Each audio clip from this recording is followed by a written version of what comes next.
Welcome to this class. आज हम करेंगे diatomic basis structure. Right, diatomic structure क्या होता है? डायटोमिक स्ट्रक्चर्स, डायटोमिक स्ट्रक्चर क्या, अब तक हम एससी कर रहे थे, बीसीसी कर रहे थे, एफसीसी कर रहे थे। वहां पर हम जो है सेंटर पर या फेसेस पर या बॉडी पर क्या कर रहे थे, एक ही तरह के एटम्स को प्लेस कर रहे थे। अब क्या करेंगे हम डायटोमिक स्ट्रक्चर में दो तरह के एटम्स को प्लेस करेंगे, टू टाइप्स के डिफरेंट डिफरेंट डिफरेंट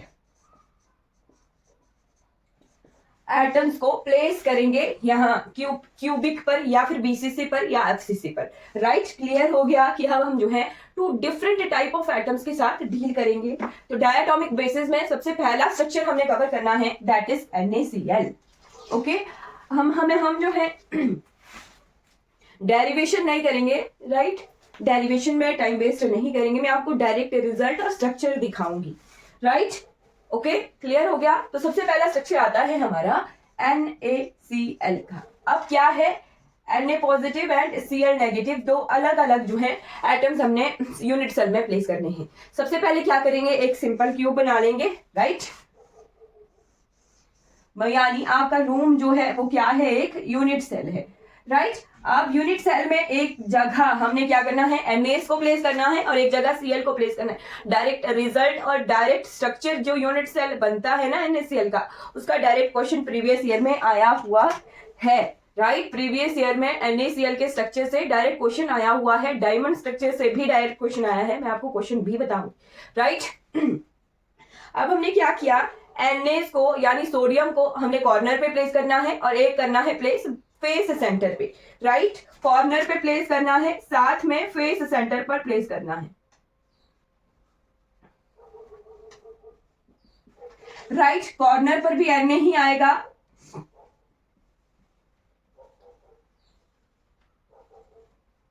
और फेसेस कितने हैं अपने रूप में, देखिए चारों तरफ देखिए 6 फेसेस आपको नजर आ रहे होंगे। तो 6 फेसेस पर जो है ये Na ही हमने प्लेस करना है।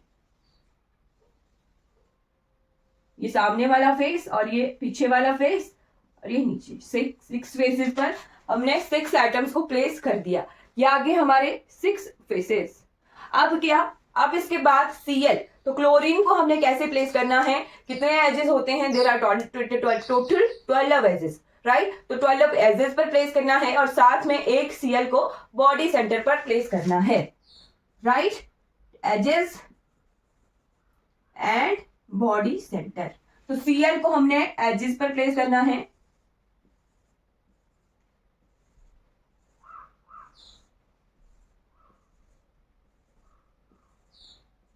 और एक बिल्कुल बॉडी सेंटर पर भी Cl ही आएगा।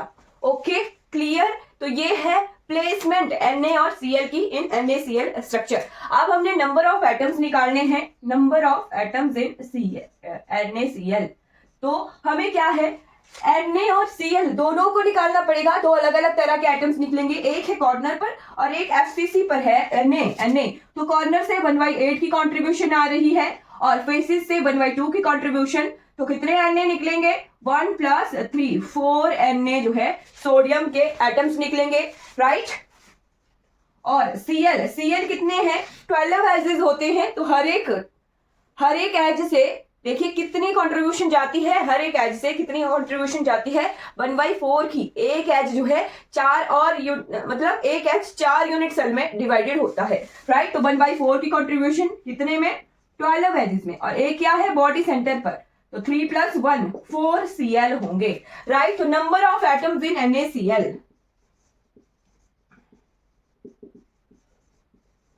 कितने हैं, 4 Na हैं और 4 Cl हैं, टोटल 8 हैं, 4 सोडियम और 4 क्लोरीन।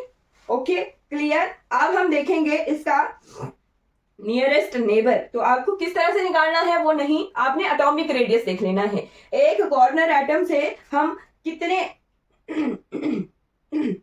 कितने नजदीक जो है दूसरे एटम पर जा सकते हैं, वो चीज कि या तो हमें क्लोरीन पहले मिल जाएगा या फिर हमें Na पहले मिल जाएगा। राइट, यही चीज हो जाएगी ना। तो एक तीन डिस्टेंस है, एक है कॉर्नर से, सेंटर से कॉर्नर पर जा सकते हैं। राइट, एक फेस पर जा सकते हैं। राइट, और एक बॉडी डायगोनली जाएंगे। क्लियर? क्लियर? एक हम कॉर्नर वाले एटम से कॉर्नर टू कॉर्नर जा सकते हैं, एक कॉर्नर टू फेस जा सकते हैं, फेस डायगोनली, और एक बॉडी सेंटर पर जा सकते हैं। अब सबसे नजदीक वाला डिस्टेंस कौन सा है? तो ये क्या है? ये a डिस्टेंस है, ये √2 डिस्टेंस है, और ये √3 डिस्टेंस है। 3a रूट एक है a डिस्टेंस, एक √2a है फेस सेंटर, याद रखने, और बॉडी सेंटर √3a डिस्टेंस है। अब जहां पर भी हमें सबसे नजदीक एटम मिलेगा उसका हाफ हो जाएगा, राइट, क्योंकि उसमें हाफ पर ही हमें एटम मिल रहा है। यहाँ पर देखिए बॉडी सेंटर पर ही एटम मिल रहा है, यहाँ फेस सेंटर पर ही एटम मिल रहा है, और यहाँ पे कॉर्नर टू कॉर्नर जा रहे हैं तो बीच में एज सेंटर पर ही एटम प्लेस है, तो हाफ डिस्टेंस ही हो जाएगा। Okay, clear? तो सबसे नजदीक कौन सा वाला डिस्टेंस है हमारा? सबसे नजदीक वाला है हमारा a/2 वाला, ठीक है। सबसे नजदीक है ये वाला, ये एटम और ये एटम सबसे नजदीक है, राइट। 0.5 डिस्टेंस पर है ये, और ये 0.5 डिस्टेंस पर है, ये 0.7 डिस्टेंस पर है, और ये 0.8 डिस्टेंस, √3/2, √2/2 और 1a/2 निकालेंगे जब, तो सबसे नजदीक हमारा a/2 डिस्टेंस 0.5 डिस्टेंस होगा। तो हमारा नियरेस्ट नेबर डिस्टेंस 0.5 आ जाएगा, और नियरेस्ट नेबर एटम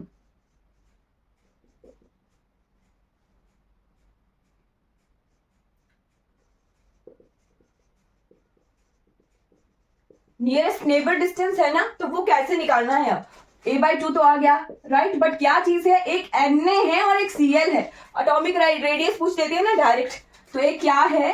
Na है और एक Cl है, यानी a अगर डिस्टेंस हाफ a/2 है तो हमारा एक RNA है और एक RCl है, तो RNA plus RCl is equal to a/2, right, clear? ये डिस्टेंस, ये एटॉमिक रेडियस हमारा निकल के आएगा। जब हमें स्टैंडर्ड वैल्यू पता होंगी कि सोडियम एटम का और क्लोरीन एटम का एटॉमिक रेडियस कितना है, तब ही हम जो है इस साइड को निकाल सकते हैं। या फिर जब हमारा पैकिंग फ्रैक्शन पूछा जाए तो वहां पर हमें स्टैंडर्ड एटम ऑफ सोडियम और standard atomic radius of sodium and standard atomic radius of chlorine पता होना चाहिए, तभी हम निकाल सकते हैं, राइट। ये डायरेक्ट रिजल्ट हमें पूछे जाते हैं।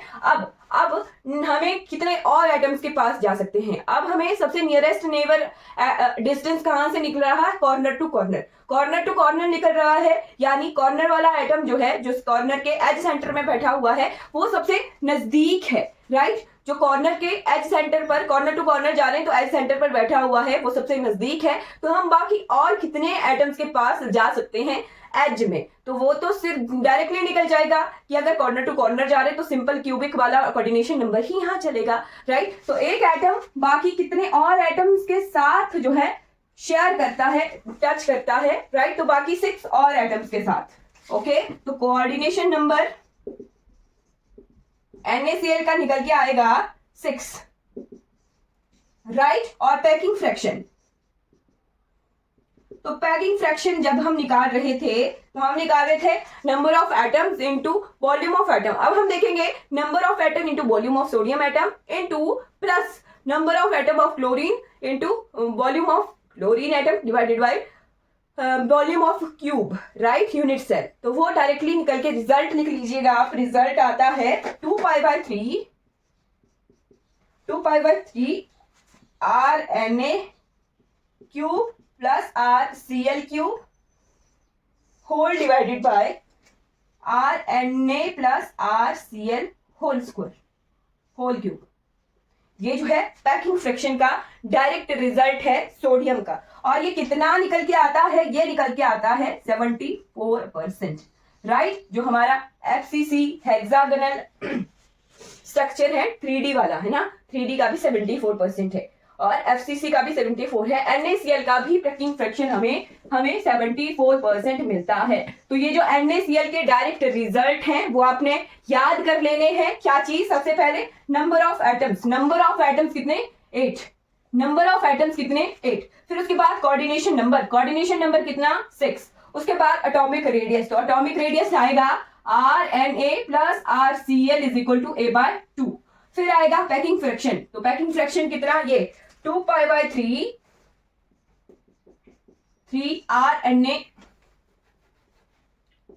आर क्या क्यूब, Na का cube divided by Na plus RCl का होल क्यूब, ये आएगा पैकिंग फ्रैक्शन और इसका डायरेक्ट रिजल्ट भी है 74%। एक और चीज, Na हम कॉर्नर पर और फेस सेंटर पर प्लेस करते हैं, Cl हम एज सेंटर और बॉडी सेंटर पर प्लेस करते हैं। ये आ गया हमारा NaCl का स्ट्रक्चर और NaCl के डायरेक्ट रिजल्ट। अब सेकंड स्ट्रक्चर हमने करना है डायमंड का, वो भी इंपॉर्टेंट है। और क्वेश्चन क्या आता है डायमंड से, क्वेश्चन आता है कि डायमंड स्ट्रक्चर जो है हमारा पैकिंग फ्रैक्शन कम निकल के आती है डायमंड की, केवल मात्र 34% निकल के आएगी।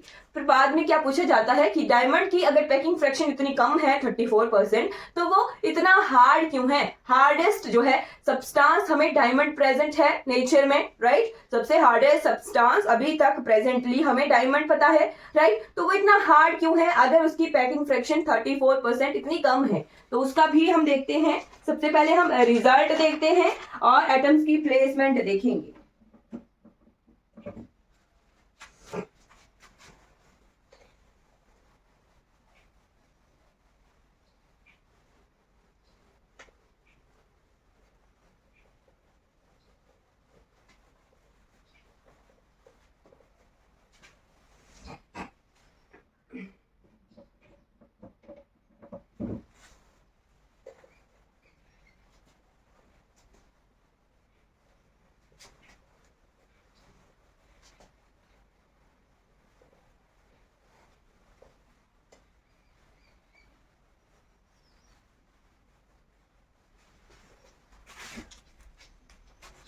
Right, diamond.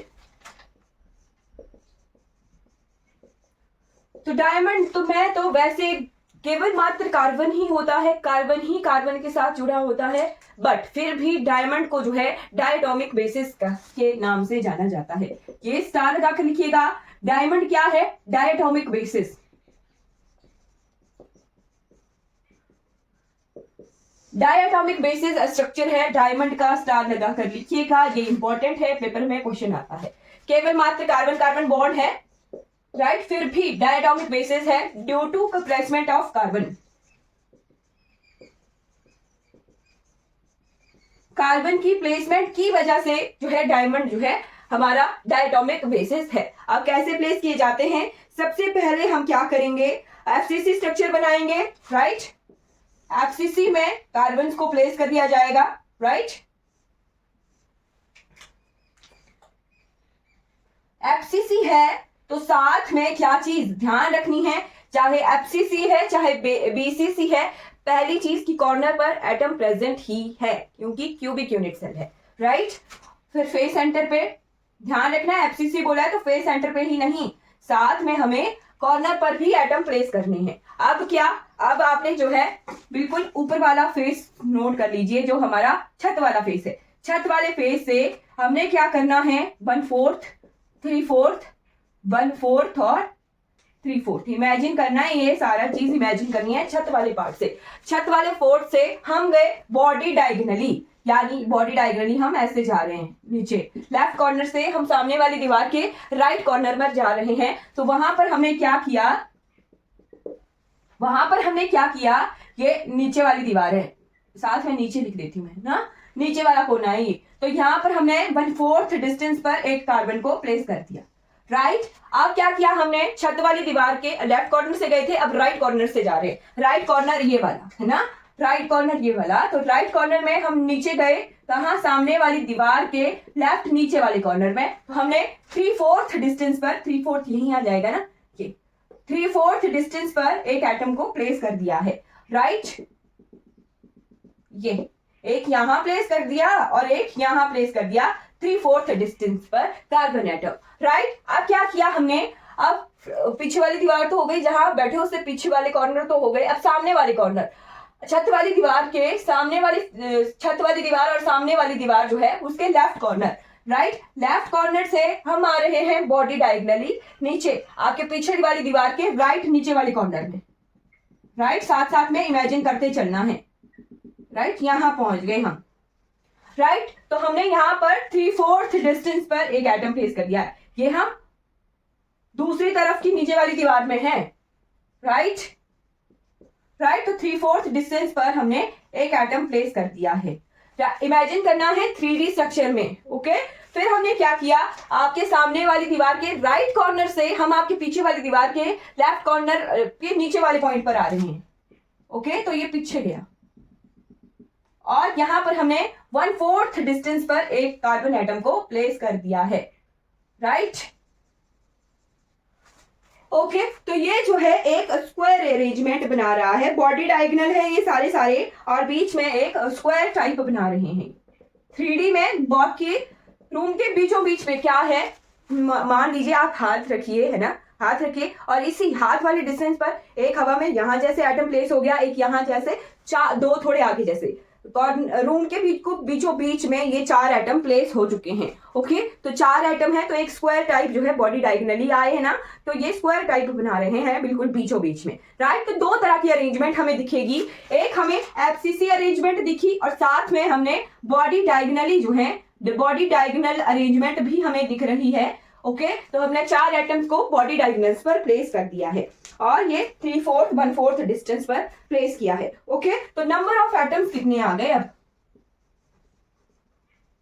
Number of atoms कितने आ गए, एक तो आ गया कॉर्नर से, है ना, और फिर हाफ डिस्टेंस पे हमें फेसेस पे रखे हुए हैं, तो 6 फेसेस वाले की हाफ कंट्रीब्यूशन 2D होता है। फिर 4 एटम हमारे बॉडी डायगोनल्स पर हैं, बॉडी डायगोनल्स पर हैं यानी यूनिट सेल के बिल्कुल अंदर अंदर है, ये अंदर अंदर है, तो चारों के चारों एटम यूनिट सेल के अंदर ही हैं, तो 4 क्या है हमारे बॉडी डायगोनल एटम्स। राइट। तो 1 कॉर्नर का, 3 हमारे फेस सेंटर के प्लस 4 कितने आ गए, 8 number of atoms. Clear, 8 number of atoms हमारे आ गए। राइट। 8 जो है, 4 जो है हमारे एफसीसी शो कर रहे हैं सिमेट्री और 4 हमारे बॉडी डायगोनल पर प्लेस है। इसी वजह से 2 अलग अलग प्लेसमेंट है कार्बन एटम की, तभी हमारा डायटोमिक बेसिस स्ट्रक्चर है डायमंड का। आप साथ में आपने नोट कर लेना है कि सबसे नियरेस्ट एटम जो है हमारा कौन सा है। तो सबसे नियरेस्ट वाला जो एटम है ना, अब हमारा ये जो हमारा 3/4 डिस्टेंस पर है वो है। ओके, 3/4 डिस्टेंस पर हमने जो एटम प्लेस किया है वो वाला सबसे नजदीक है जो हम बॉडी डायगोनल पर रखे हैं, तो हमारा 3√3a/4 डिस्टेंस सबसे नजदीक वाला है। राइट। तो R हमारा निकल के आएगा फिर कितना, R हमारा निकल के आएगा carbon carbon. Okay, R plus R 2R is equal to √3a/4, तो R is equal to √3a/8। Atomic radius carbon में कितना निकल के आया, एटॉमिक रेडियस हमारा निकल के आ रहा है R is equal to √3a/8, R is equal to √3/8।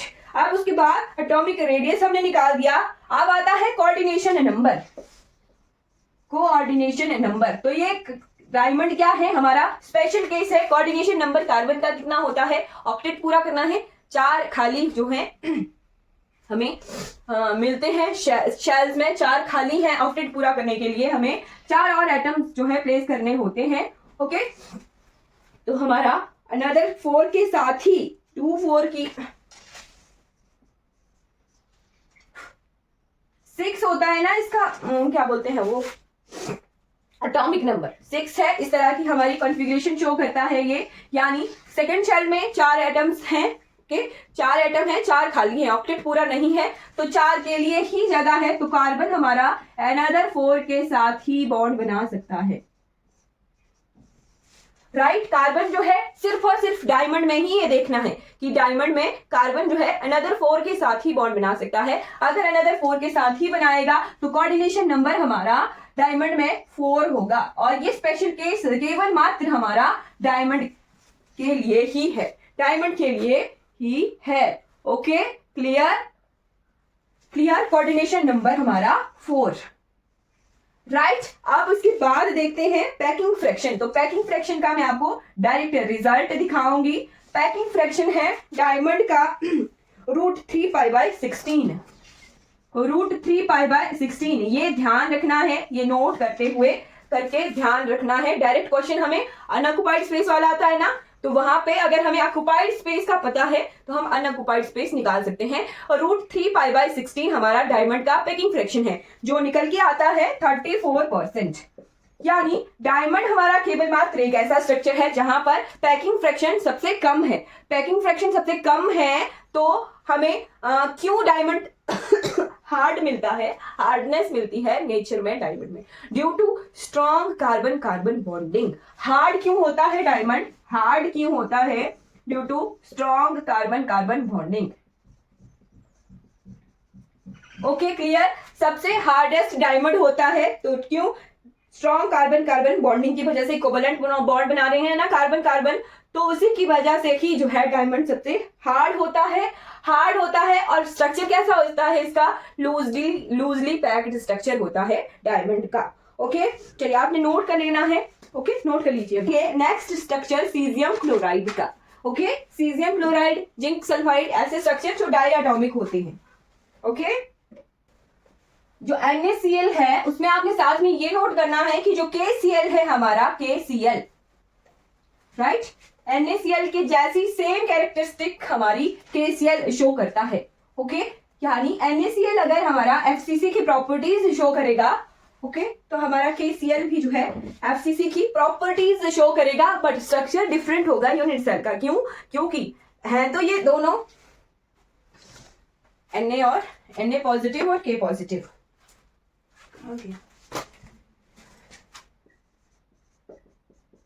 है तो इनके इस तरह से सेम जो है वैलेंसी है ना, बट साइज में बहुत डिफरेंस है Na और K का। ये हमारा 11वें नंबर पर प्रेजेंट है, ये 19th नंबर पर। साइज में डिफरेंस आ जाता है, इसी वजह से हमारे जो है ये अलग यूनिट सेल की स्ट्रक्चर जो है शो करता है, बट साथ में प्रॉपर्टीज जो है हमारी, जैसे हम मिलर इंडिसेस पढ़ेंगे, मिलर इंडिसेस, तो मिलर इंडिसेस वाला जो पोर्शन है वो सेम शो करेगा, बट हमारे प्लेन्स अलग अलग हो जाएंगे। Na के हमारे अलग प्लेन्स होंगे और K के अलग प्लेन्स होंगे, वो मैं आपको मिलर इंडिसेस वाले टॉपिक में बताऊंगी राइट। बट ऐसा नहीं देखना है कि NaCl और KCl अगर सेम वैलेंसी है तो हमारे सेम ही प्रॉपर्टीज हैं। यहाँ केमिस्ट्री से थोड़ा अलग जो है कंसेप्ट चलता है राइट। फिर आता है सीजियम क्लोराइड। सीजियम क्लोराइड, दो एटम आ गए, एक आ गया सीजियम का और एक आ गया क्लोरीन का। ओके तो हमने क्या करना है, सीजियम और क्लोरीन एक बना दिया हमने यूनिट सेल, और इसके कॉर्नर एटम्स पर हमने प्लेस कर दिए, कॉर्नर एटम पर प्लेस कर दिए सीजियम, सीजियम एटम्स हमने कॉर्नर पर प्लेस कर दिए। और एक और यूनिट सेल कंसीडर कर लीजिए, एक और यूनिट सेल है और उसपे कॉर्नर पर प्रेजेंट है Cl, कॉर्नर पर प्रेजेंट है क्लोरीन एटम्स राइट। अब क्या करना है हमने, अब क्या करना है, इमेजिन कीजिएगा अच्छे से कि दो यूनिट सेल है, एक ये वाला रूम है और एक पीछे वाला रूम है।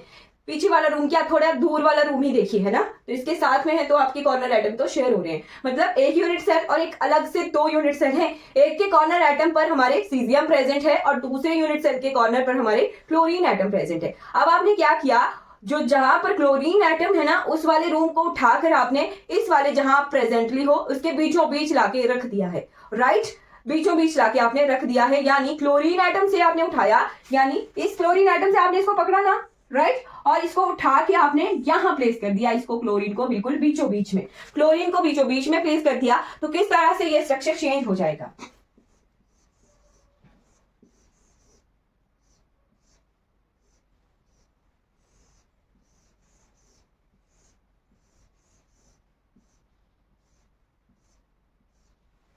राइट ये कॉर्नर, ये जो ये वाला साइड है ना इस दूसरे वाले की जहां पर क्लोरीन है वो इससे बाहर है, इसको मैं मिटा रही हूं, यहां पर प्लेस कर दिया हमने दूसरे यूनिट सेल को राइट। जब दूसरे यूनिट सेल को प्लेस करेंगे तो केवल मात्र एक ही जो एटम है क्लोरीन का वो इसके अंदर आएगा राइट, केवल मात्र एक ही क्लोरीन का इसके अंदर, ये सीजियम वाला है और ये क्लोरीन वाला क्यूब है राइट। इसको उठा के इस रूम के इस यूनिट सेल के बिल्कुल बीचों बीच प्लेस कर रहे हैं, तो केवल मात्र एक ही क्लोरीन वाला जो कॉर्नर है वो इसके बीचों बीच पहुंच पाएगा। ओके तो ये किस तरह से स्ट्रक्चर चेंज हो गया। अब कौन सा यूनिट सेल बना इसमें, तो यूनिट सेल बना हमारे पास बॉडी सेंटर्ड राइट।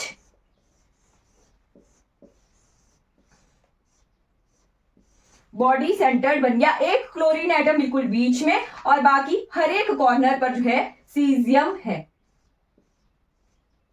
राइट अब इसके 8 कॉर्नर हैं, इस वाले क्यूब के 8 कॉर्नर हैं। तो मान लो ये जो सीजियम वाला एटम वाला क्यूब है, इसके साथ वाला, इसके साथ वाला, इसके साथ वाला, ऊपर ऊपर ऊपर, तो हर एक कॉर्नर एटम जो है किसी दूसरे क्यूब के सेंटर में प्लेस हो जाएगा नेचुरली। राइट क्या कहा मैंने, अगर हमारा सीजियम एटम वाले यूनिट सेल है और क्लोरीन एटम वाले यूनिट सेल बिल्कुल बीच में आ रहा है, राइट, तो हर एक क्लोरीन एटम जो है एक क्यूब का, एक यूनिट सेल का नेचुरली प्लेस हो जाएगा सीजियम वाले बॉडी सेंटर में। राइट क्लियर हो गया, यानी सीजियम क्लोराइड का हमारा कौन सा स्ट्रक्चर बन गया है, अब बीसीसी स्ट्रक्चर बन गया है, body centred cubic. Body centred cubic है तो नंबर ऑफ एटम्स कितने होते हैं बॉडी सेंटर्ड क्यूबिक में, बॉडी सेंटर्ड क्यूबिक में there are 2 number of atoms. Okay number of atoms होते हैं 2। कितने, कैसे, एक आगे हमारे कॉर्नर से, एक आगे हमारे कॉर्नर से सीजियम और एक आ गया हमारा क्लोरीन बॉडी सेंटर से। राइट तो सीजियम अगर कॉर्नर से आ रहा है, कॉर्नर से आ रहा है तो कितने नंबर ऑफ एटम आ गए सीजियम के, एक आ गया सीजियम का और एक आ गया क्लोरीन का, तो there are total number of atoms in caesium chloride structure is 2। Okay coordination number, coordination number of caesium chloride, तो coordination number of caesium chloride is हमारा है 8, कोऑर्डिनेशन नंबर है 8। राइट नोट कर लीजिएगा, डायरेक्ट रिजल्ट मैं आपको बता रही हूं,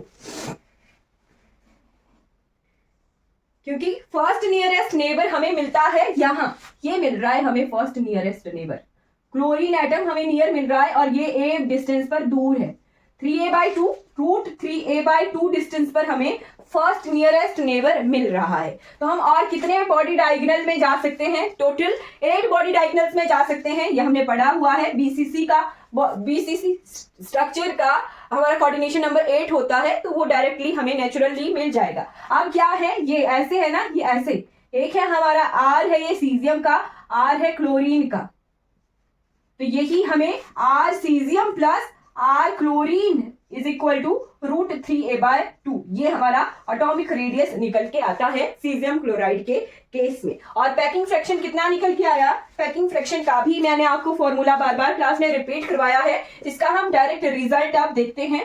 packing fraction of caesium chloride, तो पैकिंग फ्रैक्शन है और रूट 3π/2 इंटू RC, जो हमारा Na का निकल रहा है ना वही चीज, RCS cube, R chlorine cube divided by RCS plus RCl whole cube, ये हमारा पैकिंग फ्रैक्शन है सीजियम क्लोराइड का। तो सीजियम क्लोराइड और NaCl में कंफ्यूज नहीं होना है, NaCl हमारा FCC शो करता है सिमेट्री, और हमारा जो KCl है वो हमारे सिंपल क्यूबिक में चला जाता है, और हमारा सीजियम क्लोराइड है ये BCC में चला जाता है। तो हर एक स्ट्रक्चर जो क्लोरीन वाले हैं वो अलग अलग है। डायमंड हमारा कौन सा में जाता है, डायमंड हमारा डायटोमिक बेसिस है। पहले हम क्या करते हैं, एक FCC बनाते हैं, है ना, FCC बनाते हैं ना डायमंड में पहले, फिर उसके बाद हम बॉडी डायगोनली प्लेस करते हैं एटम्स को, है ना। चलिए आई होप आपको क्लियर हो गया होगा। तो ये जो क्लोरीन वाले डायटोमिक मॉलिक्यूल्स हमने पढ़े हैं, डायटोमिक मॉलिक्यूल्स हमने पढ़े हैं, इनका हर एक का यूनिट सेल अलग अलग होता है, हर एक का यूनिट सेल अलग अलग होता है, यूनिट सेल स्ट्रक्चर अलग अलग होते हैं। आई होप क्लियर हो गया होगा। आपने डायरेक्ट रिजल्ट जो है याद रखने हैं, डायरेक्ट रिजल्ट याद रखने हैं, क्योंकि डायरेक्ट रिजल्ट से ही क्वेश्चन आता है। ओके तो अब हम जो है क्वेश्चन करते हैं। ग्रेफीन का स्ट्रक्चर रह गया, हनीकॉम्ब स्ट्रक्चर ग्रेफीन का रह गया, फिर हम क्वेश्चन देख लेते हैं एक। राइट आज की क्लास का लास्ट आ गया ग्रेफीन, ग्रेफाइट जिसे हम पढ़ते हैं ना। तो कार्बन कार्बन बॉन्डिंग हमने कहाँ देखी थी, डायमंड में देखी थी। कोवलेंट बॉन्ड सबसे स्ट्रॉन्ग था कार्बन कार्बन का, उसी वजह से डायमंड सबसे ज्यादा हार्ड होता है, ये याद रखना है। अब आ गया ग्रेफीन। तो ग्रेफीन हमारा डायटोमिक बेसिस वाला स्ट्रक्चर नहीं है, ग्रेफीन हमारा डायटोमिक स्ट्रक्चर नहीं है। ध्यान रखना है, पेपर में क्या क्वेश्चन आ सकता है कि डायमंड में कार्बन कार्बन बॉन्ड है, केवल मात्र कार्बन ही दूसरे के साथ कार्बन जुड़ रहा है, पर फिर भी डायमंड जो है डायटोमिक बेसिस स्ट्रक्चर क्यों शो करता है? तो वो शो करता है due to different placement of carbon atom.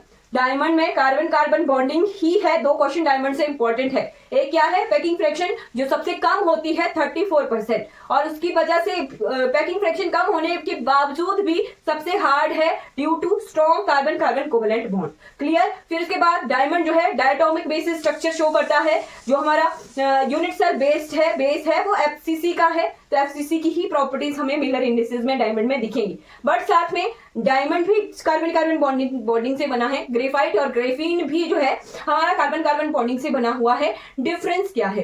Carbon की प्लेसमेंट ही डिफरेंस है। अब आगे हम ग्रेफीन। तो ग्रेफीन जैसे हमने हेक्सागोनल 2D देखा था, हेक्सागोनल 3D देखा था, वैसे ही ग्रेफीन हमारा हेक्सागोनल 2D स्ट्रक्चर शो करता है, और ग्रेफाइट हमारा हेक्सागोनल 3D स्ट्रक्चर शो करता है। Clear? Graphene,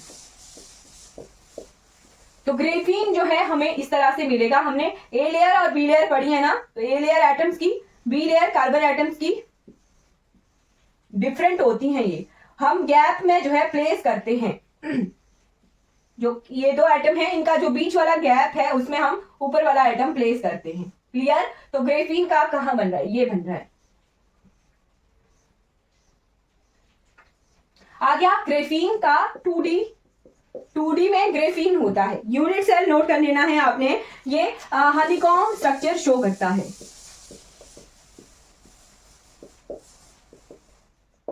honeycomb structure show करता है।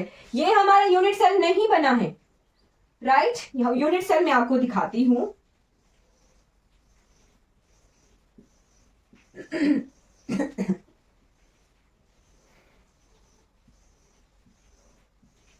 ये यूनिट सेल क्यों नहीं बना है, वो भी रीजन है। मान लो हम क्या करते हैं, ए बी एटम दे देते हैं नाम हर एक एटम को। ये ए लेयर के एटम है, ये बी के हैं, ये ए के हैं, ये बी के हैं। यानी ये हमारा अगर बी लेयर का है तो ये ए का है, ये ए का है, ये बी का है, ये ए का है ना, ए लेयर का है, और ये भी बी लेयर का है। तो क्या चीज,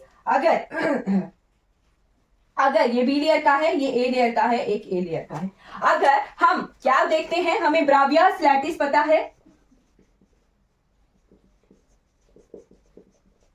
राइट? ब्रावी लैटिस यानी आइडेंटिकल सराउंडिंग। तो क्या यहां अगर इसको हम यूनिट सेल कंसीडर करते हैं तो क्या हमें आइडेंटिकल सराउंडिंग मिलती है? नहीं। अगर इस कॉर्नर एटम को हमने कंसीडर कर लिया, इस वाले एटम को, तो यहां देखिए इसके इधर बी एटम प्रेजेंट है, इधर बी है, बट यहाँ ए है, ये है, ए है, ए है। क्या ये आइडेंटिकल है? नहीं, आइडेंटिकल नहीं है, इसीलिए ये हमारा यूनिट सेल कंसीडर नहीं होगा।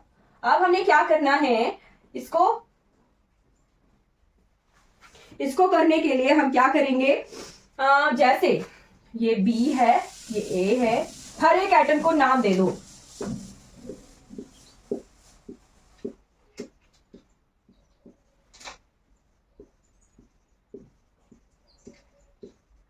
हर एक एटम को नाम दे दिया, और क्या किया हमने, एक एटम को पकड़ लिया। जैसे मान लो एक एटम B को पकड़ लिया हमने, एक एटम इस वाले बी को पकड़ लिया। अब हमने क्या करना है, इस वाले एटम को ए को पकड़ते हैं, तभी हमें यूनिट सेल दिख जाएगा।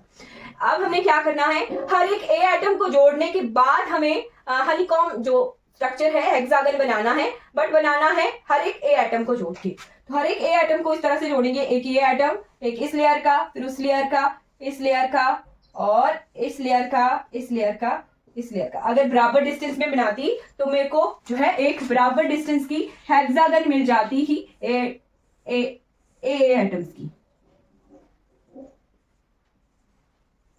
राइट? तो इस तरह से हम बहुत सारे एटम्स पर हमें एक जो हमारा यूनिट सेल होगा उसमें ज्यादा एटम मिलेंगे अब, राइट? तो नंबर ऑफ एटम्स हमें किस तरह से मिल जाएंगे, नंबर ऑफ एटम्स आएंगे 6 corner atom, right? 6 corner atom, और साथ में इसके बिल्कुल बीच में भी है एटम, राइट?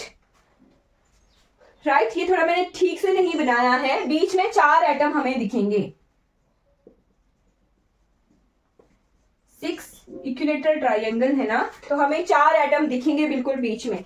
अगर ए एटम से बनाई है तो हमें इन प्लेसेस पे 4 और एटम्स दिखेंगे।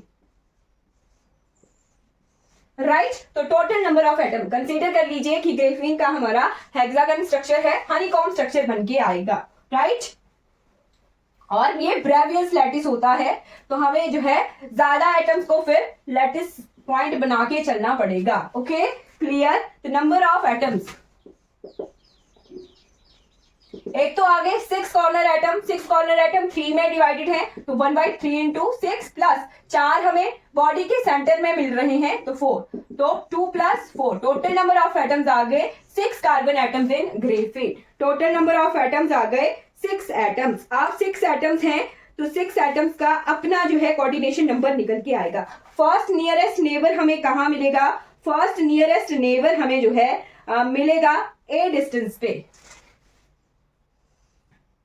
कॉर्नर टू कॉर्नर चलना है, कॉर्नर टू कॉर्नर चलेंगे, कॉर्नर टू कॉर्नर। ये नहीं देखना है कि हम बॉडी डायगोनली जा रहे हैं, हमें ए डिस्टेंस पे मिल रहा है कॉर्नर टू कॉर्नर में, तो हम corner to corner a distance में बाकी 3 और नंबर के साथ ही पास ही जाते हैं।